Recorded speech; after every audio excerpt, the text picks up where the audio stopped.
ठीक है ना, समझ में आया।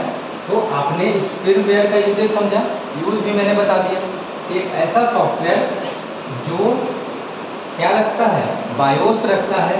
बायोस का मतलब बेसिक इनपुट आउटपुट सेटिंग, और यह सॉफ्टवेयर मैन्युफैक्चरर के लिए मदरबोर्ड के लिए होता है। यह सॉफ्टवेयर कंप्यूटर का जो पीसीबी होता है, मदरबोर्ड को हम लोग पीसीबी भी बोलते हैं। कोई फॉर्म कोई बता सकता है?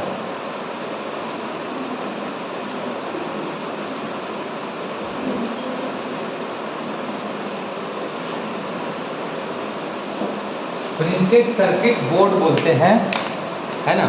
मोबाइल वोबाइल कभी ख़राब हुआ है कि नहीं आप लोगों का? होना भी नहीं चाहिए, मैं ऐसे ही पूछ रहा हूँ। दुकानदार के पास ले जाइएगा ना तो बोलेगा इसका पीसीबी ख़राब हो गया, मतलब मदरबोर्ड ख़राब हो गया, मदरबोर्ड चेंज करना होगा। जैसे वारंटी वगैरह का होता है ना, तो उसमें जैसे कोई आईसी ख़राब हो गया, कुछ हो गया, बोलेगा इसका पीसीबी चेंज करना होगा। वहाँ ये बात आप सुनिएगा, क्योंकि वो हार्डवेयर इंजीनियर रहता है, समझ गए ना। वहाँ भी ये चर्चा होता है। यहाँ भी मदरबोर्ड एक बोर्ड होता है जो कंप्यूटर का सब कुछ यही रहता है ना। तो सीपीयू के अंदर होता है, जो आपको मैंने दिखाया ना, यूएसबी नेटवर्क सारा, वो यूएसबी वही है मदरबोर्ड। ये मदरबोर्ड का ही दूसरा नाम पीसीबी है। पीसीबी का मतलब प्रिंटेड सर्किट बोर्ड, है ना, प्रिंटेड सर्किट बोर्ड। आप ये पूछ सकते हैं प्रिंटेड सर्किट बोर्ड ऐसा नाम क्यों पड़ा है। ये जो बोर्ड होता है ना, इसमें इधर लगता है रैम, ठीक, यहाँ रैम लिखा रहता है, उसका उसका लेवलिंग है, ये रैम है। मान लीजिए मुझे यहाँ स्पीकर का कुछ लगाना है, तार SPK लिखा रहे, है ना। यहाँ पे आपको प्रोसेसर लगाना है, यहाँ प्रोसेसर लिखा रहे। नहीं लिखा रहेगा तो हमें कैसे मालूम कौन सा तार कहाँ लगा? पीछे लिखा हुआ रहता है, उसके ऊपर, पीछे नहीं, ऊपर जहाँ लगाना है उसके बगल में। जैसे रोम कहते हैं ना, रोम सीपीयू में होता है ऐसा, उस पर रोम लिखा रहता है, ये रोम है। नहीं लिखा रहेगा तो दूसरे आदमी को कैसे मालूम को कौन सा सामान कहाँ लगा हुआ है। इसलिए हर चीज़ का वहाँ पे लिखा रहता है, उसका नंबर भी लिखा रहता है। नंबर पावर के लिए जाना जाता है। जैसे कोई 3 वाट का होता है, कोई 1 वाट का होता है, कि 1.5 वाट का होता है। तो मैंने पंखा वाला आपको बताया था ना, कंडेंसर का, तो उसी तरह से इसमें भी हर पार्ट का अपना एक पावर होता है। मान लो कोई पार्ट ख़राब हो गया, मार्केट से लगाना है, दुकान में जाएंगे तो एक नाम का तो बहुत सारा सामान होता है, तो पूछेगा कितना पावर का चाहिए, तब क्या होगा। तो इसलिए अगर टेक्नीशियन होगा, जब वो खरीदने जाएगा तो देख लेगा उसका नंबर क्या है, क्योंकि हर का एक पार्ट नंबर होता है और एक मॉडल होता है, उसका एक पावर होता है, तभी वो वहाँ बैठेगा। दूसरा वाला लेंगे तो क्या हो जाएगा, तो बड़ा साइज़ का होगा या छोटा साइज़ का होगा, है ना, तो बैठेगा ही नहीं वहाँ। तो इसलिए उसका एक मॉडल नंबर होता है जो उस पर लिखा रहता है, और लिखा हुआ को ही ना प्रिंटेड बोलते हैं बस। अब बाकी कोई सर्किट है, बोर्ड है, बोर्ड के ऊपर सर्किट बना हुआ है और सब लिखा हुआ है सर्किट पर किस चीज़ का क्या नाम है, इसलिए इस पूरे बोर्ड का नाम प्रिंटेड सर्किट बोर्ड है। हर चीज़ को आप बड़ी बारीकी से लिखा रहता है, क्योंकि छोटा छोटा पार्ट होता है, एकदम महीन महीन रहता है। आप ढंग से देखेंगे वाइट जो है बहुत सारा लिखा रहता है। आप एग्जाम्पल में इस चीज़ को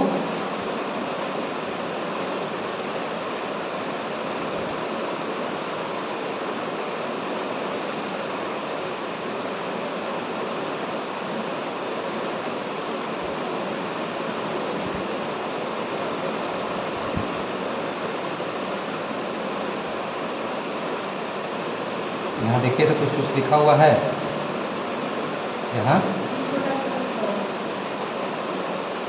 यहाँ सब अलग अलग छोटा छोटा लिखा हुआ ना, वाइट इस बीच में सब के पास लिखा हुआ अलग अलग, सब के ऊपर भी लिखा हुआ है और नीचे भी प्रिंट है। यहाँ पर सब जगह प्रिंट है, यहाँ भी लिखा होगा, इसीलिए इसका नाम है प्रिंटेड सर्किट बोर्ड।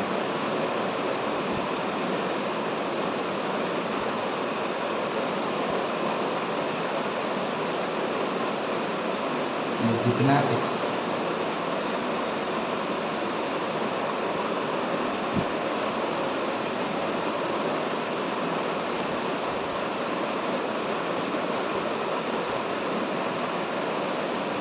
ठीक है, इसी भी आप समझ गए।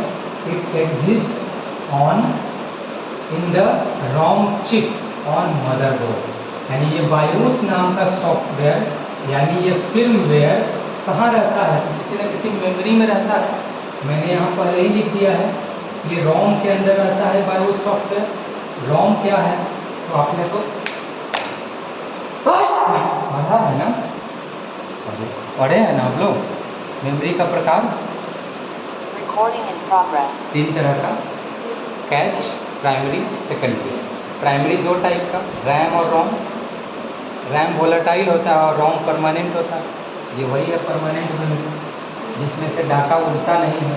इसके डाटा को हम हटा नहीं सकते हैं, ना अलग से जोड़ सकते हैं, सिर्फ उसको देख सकते हैं, पढ़ सकते हैं।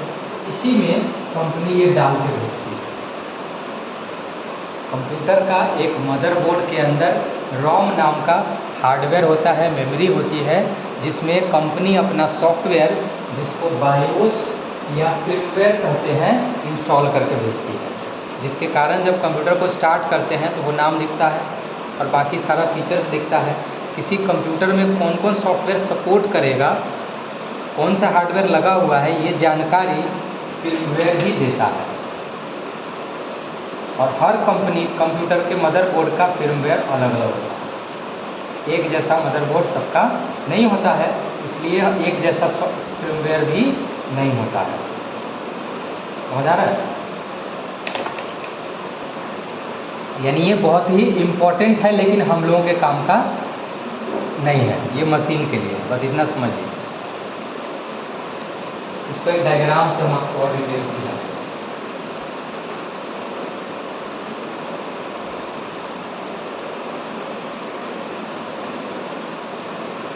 यहाँ पे है हार्डवेयर, यहाँ पे क्या है? हार्डवेयर। तो हार्डवेयर से जुड़ा हुआ एक सॉफ्टवेयर होता है, उसको बोलते हैं फिर्मवेयर।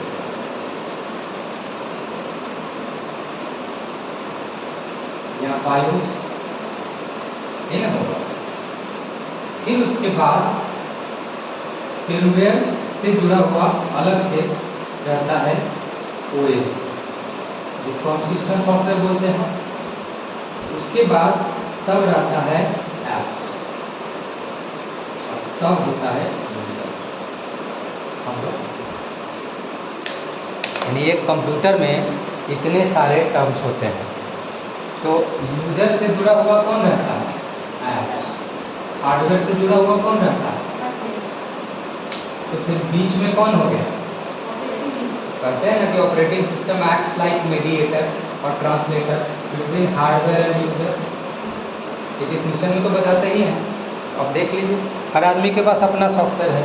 यूजर के लिए ऐप्स है, हार्डवेयर के लिए फिर्मवेयर है या बायोस है। तो ऑपरेटिंग सिस्टम दोनों के लिए काम करता है, यूजर के लिए भी और हार्डवेयर के लिए भी।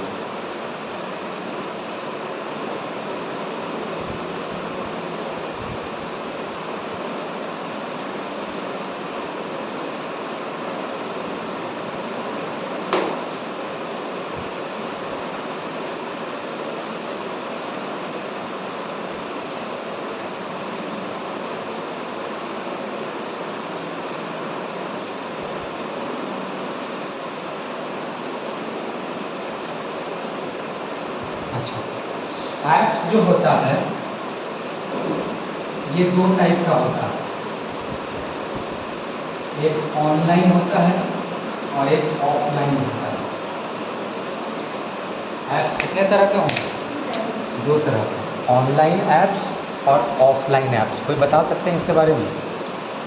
ऑफलाइन ऐप जो बिना इंटरनेट के भी यूज किए जा सकते हैं, ऑनलाइन जो इंटरनेट के यूज से यूज किया जा सकता है। बिल्कुल सही जवाब है। बिना इंटरनेट के भी नहीं, बिना इंटरनेट के ही यूज़ किया जाने वाला, यानी इसमें without internet.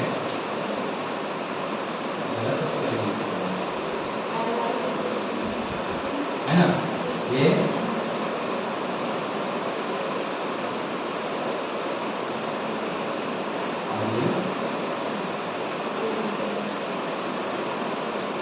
Online apps internet के प्रेजेंस में चलेगा और ऑफलाइन ऐप विदाउट इंटरनेट चलेगा। तो जितना भी वेबसाइट इस्तेमाल करते हैं, जैसे फॉर्म भरना है हमें किसी भी चीज़ का, है ना, कोई जॉब का फॉर्म भरना है, तो उसके लिए हम लोगों को क्या करना होगा, ऑनलाइन ऐप्स यूज़ करना होगा। जैसे वेब ब्राउज़र कैसा ये है, वेब ब्राउज़र क्रोम, हाँ क्रोम ऑनलाइन ऐप्स है, ऑफलाइन नहीं है। व्हाट्सएप, फेसबुक, ट्विटर, इंस्टाग्राम, ये सब सारे ऑनलाइन है। ये बिना इंटरनेट के चलेगा ही नहीं।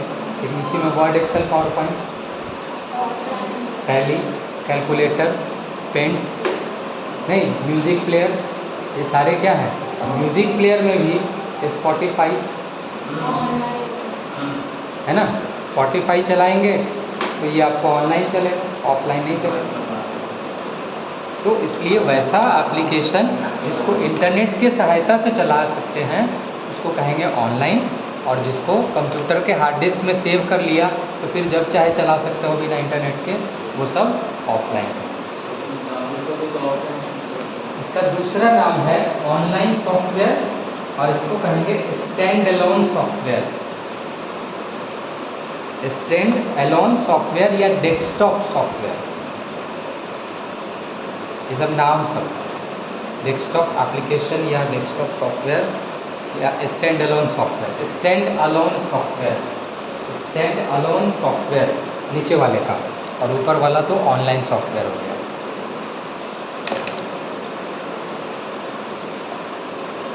अब मिटा दें तो आपका फीडबैक तो क्लियर हो गया होगा अच्छे से। कई तरह का हमने इसमें जानकारी दी आपको।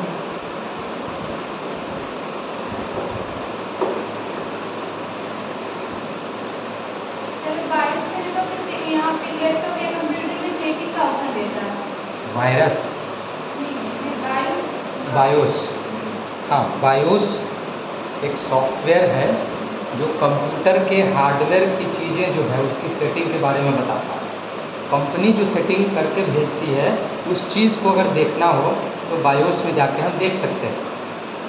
लेकिन ये वही चीज़ हो गई कि जैसे भगवान जी का बनाया हुआ शरीर है और हम उसके भीतर का पार्ट देखना चाहते हैं तो इसको चीरना पड़ेगा। तो इसको देखना चाहते हैं तो डॉक्टर के प्रेजेंस में देखेंगे, अपने से नहीं चीरेंगे, नहीं तो आदमी चला जाएगा। यानी कहने का मतलब सेम चीज़ इसके साथ भी है। हमने आपको बताया कि आपको F11 या 12 लेंगे या डिलीट दबाएंगे, तो आप किसी एक्सपर्ट के सामने ही ये बटन दबाएंगे, नहीं तो कुछ तो जाएंगे। चक्रव्यूह है निकलने का रास्ता नहीं है। वैसे नॉर्मल क्या है, F10 से आप बाहर निकल सकते हैं। सेव एंड एग्जिट होता है, आपको फंसने नहीं देंगे। हम वैसे द्रोणाचार्य जो आपको पूरा बता देंगे। ये निकलने का रास्ता है।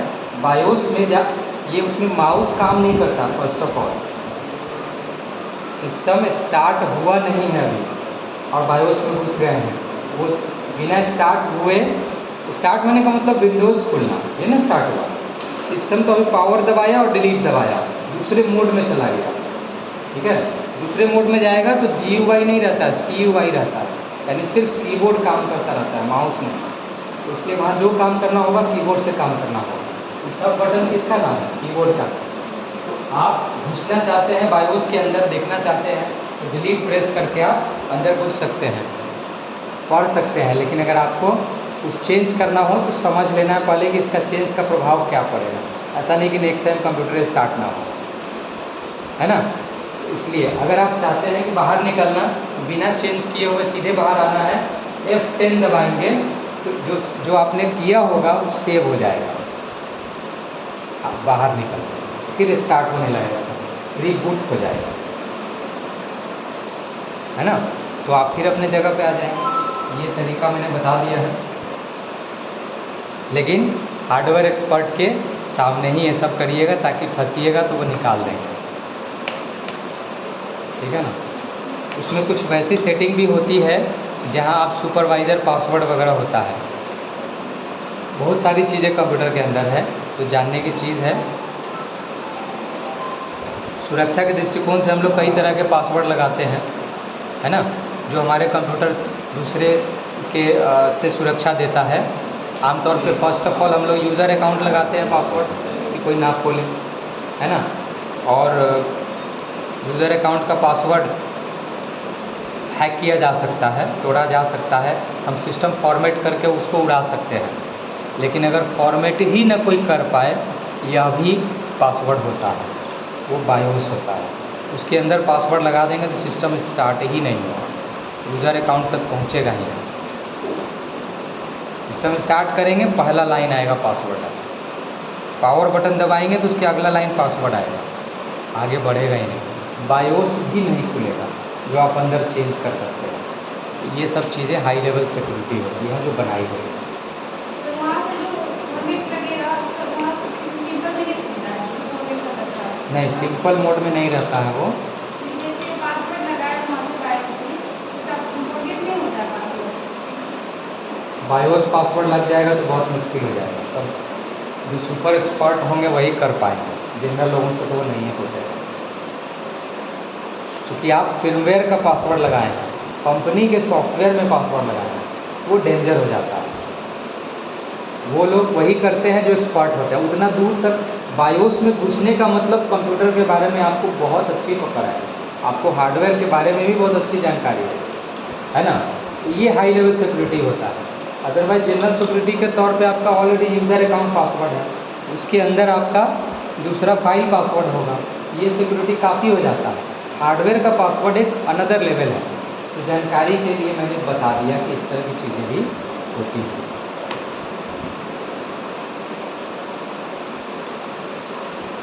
ये सब ट्राई मत करिएगा यहाँ के सिस्टम पर।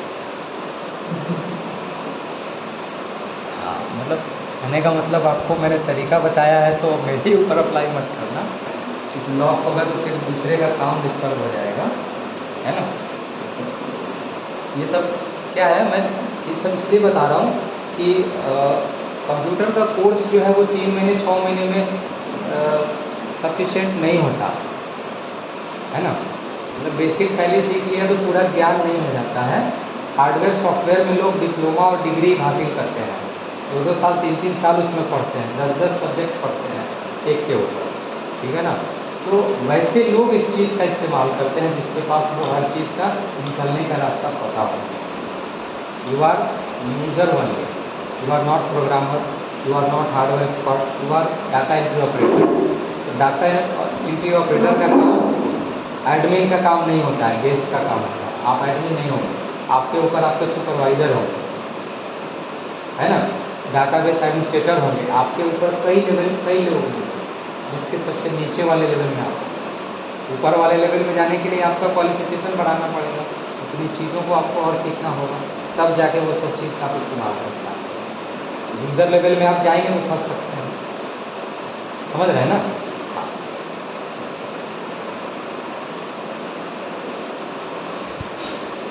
नेक्स्ट आते हैं हम लोग ड्राइवर, जो भी यह भी एक तरह का सॉफ्टवेयर ही है, ठीक है। ड्राइवर सॉफ्टवेयर को यूटिलिटी सॉफ्टवेयर के नाम से भी जाना जाता है, और यह एक ऐसा सॉफ्टवेयर है जो कंप्यूटर हार्डवेयर मेंटेनेंस के लिए इस्तेमाल होता है। मान लीजिए हमने कंप्यूटर का सॉफ्टवेयर इंस्टॉल करवाया, ठीक है ना, और पता चला कि 2 दिन चला और साउंड आना बंद हो गया। कोई वीडियो चला रहे हैं तो आवाज़ ही नहीं आ रहा है ना, या ब्लूटूथ ही काम नहीं कर रहा है, या वाईफाई ही काम नहीं कर रहा है ना, कैमरा ही काम नहीं कर रहा है, इस तरह का हो सकता है।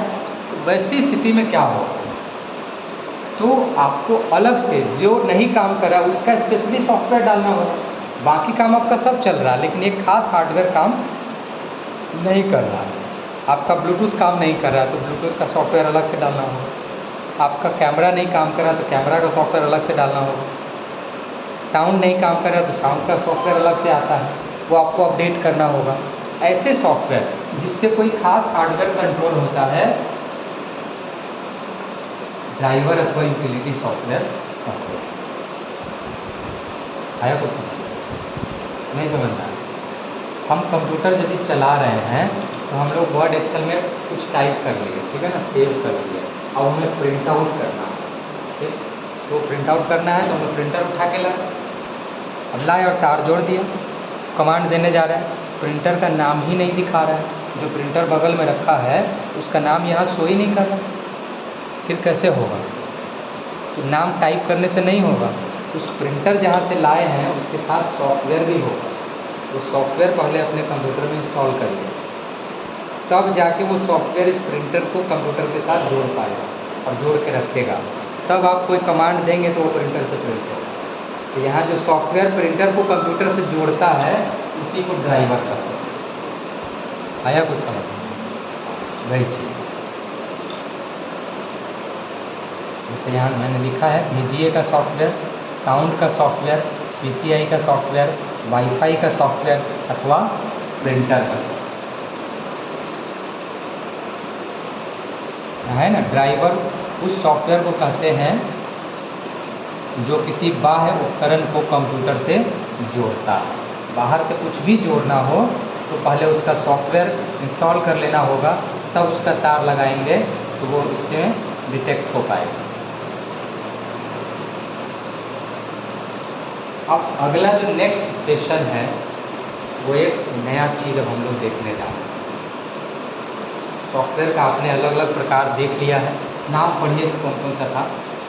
एक number system software, application software, programming software, fourth generation library, firmware,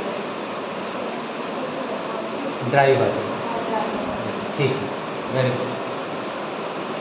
आप लोग नहीं बोले हैं, मैं सिर्फ इन्हीं से बात कर रहा हूँ क्या? मेरा सबके लिए इंटरेक्शन होता है, तो सब लोगों के तरफ से एक्टिव होना चाहिए। चलिए, हाँ, अभी जो नया टॉपिक हमारा होगा ये भी अपने आप में इम्पोर्टेंट है, CUI। अब ये लास्ट सेशन चल रहा है, इसके बाद एक क्लास और चलेगा तो आपका ये सेशन खत्म हो जाएगा, ठीक है ना? CUI character user interface, character user interface, है ना, एक तरह का सॉफ्टवेयर है जिसका इस्तेमाल पहले कंप्यूटर में किया जाता था और ज़्यादातर काम इसी पर होता था, लेकिन आज का जो कंप्यूटर है उसमें CUI का इस्तेमाल नाम मात्र करा गया है, न के बराबर होता है।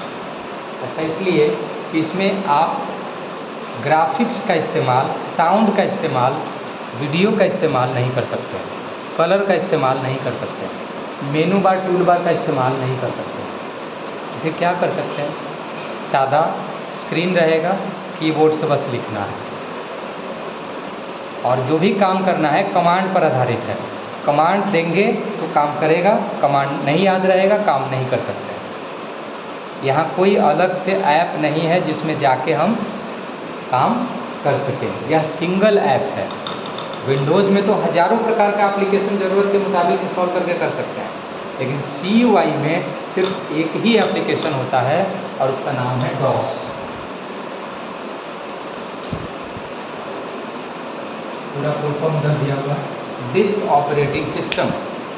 डिस्क ऑपरेटिंग सिस्टम कंप्यूटर का एक ऐसा सॉफ्टवेयर है जिसमें सिर्फ लिख के आप काम कर सकते हैं, यानी सिर्फ कीबोर्ड काम करेगा, माउस काम नहीं करेगा, माउस का यूज ही नहीं होगा, उसमें साउंड, पिक्चर इत्यादि इस्तेमाल नहीं होता है, सिर्फ कमांड पर आधारित काम है। उदाहरण मैं दिखाता हूँ, स्टार्ट CMD, क्या लिखा है? CMD लिखा, कमांड प्रॉम्प्ट आ गया, खोल लिया। अभी आप क्या देख रहे हैं? स्क्रीन क्या हो गया? ब्लैक हो गया। ब्लैक स्क्रीन पर वाइट से कुछ लिखा हुआ है और ये कमांड प्रॉम्प्ट है ना। अब इस कमांड प्रॉम्प्ट पे जो है हम लोग को कुछ काम करना है, जैसे मुझे सिस्टम का डेट देखना है तो कमांड हम टाइप करेंगे तो डेट आ जाएगा। कैसा कमांड? डेट लिखेंगे और इंटर करेंगे, डेट दिखा देगा। आ रहा है?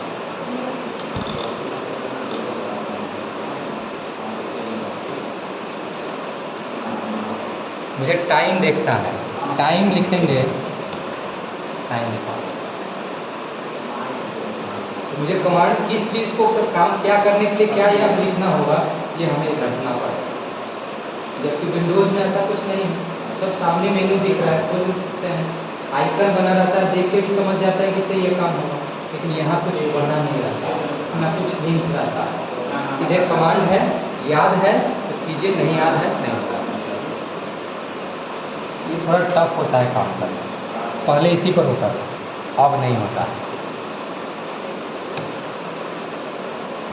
मुझे इस स्क्रीन को साफ़ करना है, जिसको ब्लैक बोर्ड अगर है हम डस्टर लगा के चाहते हैं इसको क्लीन कर दें, तो उसका कमांड होता है CLS, अगर लिख करके एंटर मारें साफ हो गया। मैं चाहता हूँ अभी ये क्या खुला हुआ है देखिए, डॉस की एक सबसे बड़ी खासियत है, CUI की एक सबसे बड़ी खासियत है कि आप डायरेक्ट कंप्यूटर के हार्ड डिस्क में काम करते हैं, जबकि विंडोज़ एक ऐसा एप्लीकेशन है GUI जिसमें हम लोग हार्ड डिस्क में डायरेक्ट काम नहीं करते हैं, रैम में काम करते हैं। अब समझ में आ रहा है? रैम में काम करते हैं जब विंडोज़ यूज़ कर रहे होते हैं, और हार्ड डिस्क में काम करते हैं जब डॉस यूज़ करते हैं। इसमें दोनों में क्या फ़र्क है? तो विंडोज़ वाला डेटा जो रैम में होता है उसका उड़ने का चांस 100% रहता है अगर कंप्यूटर बंद हुआ तो, लेकिन डॉस में डायरेक्ट हार्ड डिस्क में काम करते हैं, यानी परमानेंट मेमोरी, तो उसमें उड़ने का चांस 1% भी नहीं रहता।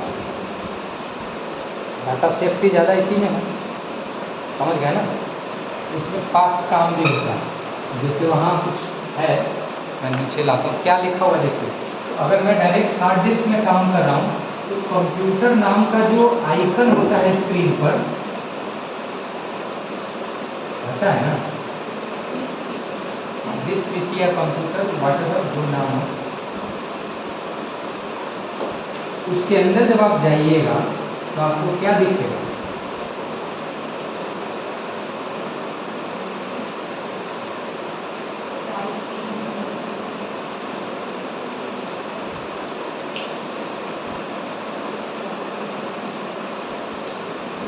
ज़्यादा से ज़्यादा 3 ड्राइव जो रखता है कि 2 तो रखता है नहीं, C drive, D drive, E drive.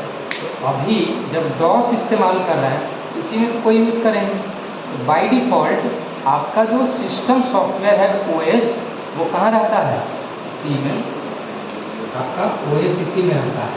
इसीलिए बाय डिफ़ॉल्ट जब डॉस चलाएंगे तो आपको C ड्राइव में आपका लोकेशन दिखाएगा। अभी क्या दिखा रहा है? अभी दिखा रहा है C:/users/धर्म,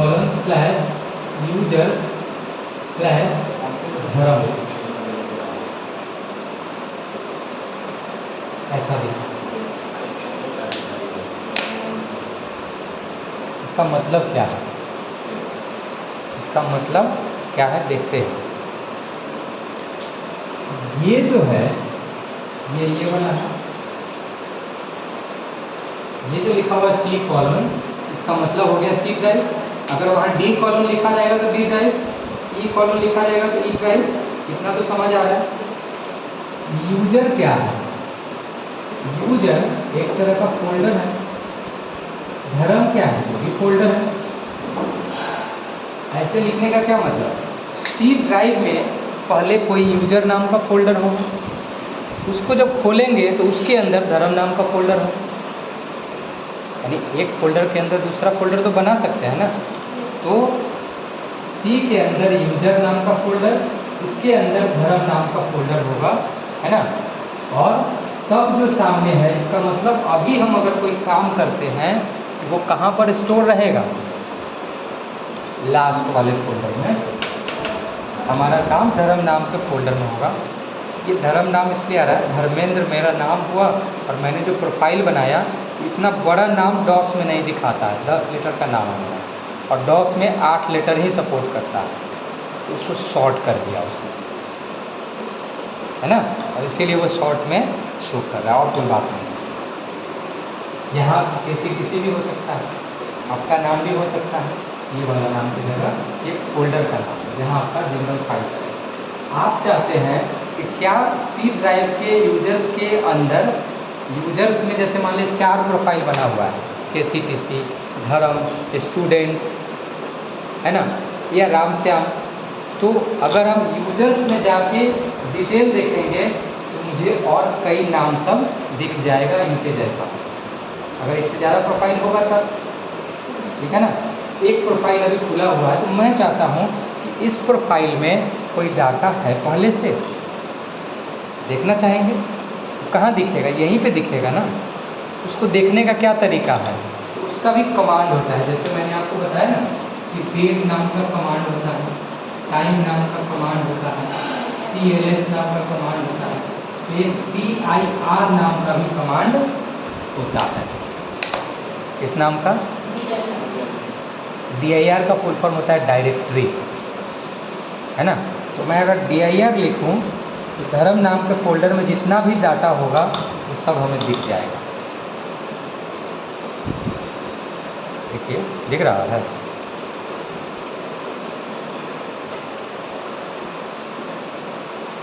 धर्म नाम का पूरा फोल्डर आपके सामने है। आप देखिए, आमतौर पे जब कंप्यूटर वगैरह खोलते हैं तो क्या दिखता है, डेस्कटॉप दिखता है, उसके अंदर document, download, favourite, link, music, one drive, picture, save game, searches and video, ये सब रहता है। फोल्डर सब लेफ्ट साइड में नहीं रहता, सब सारा दिखा रहा है। अब मैं चाहता हूँ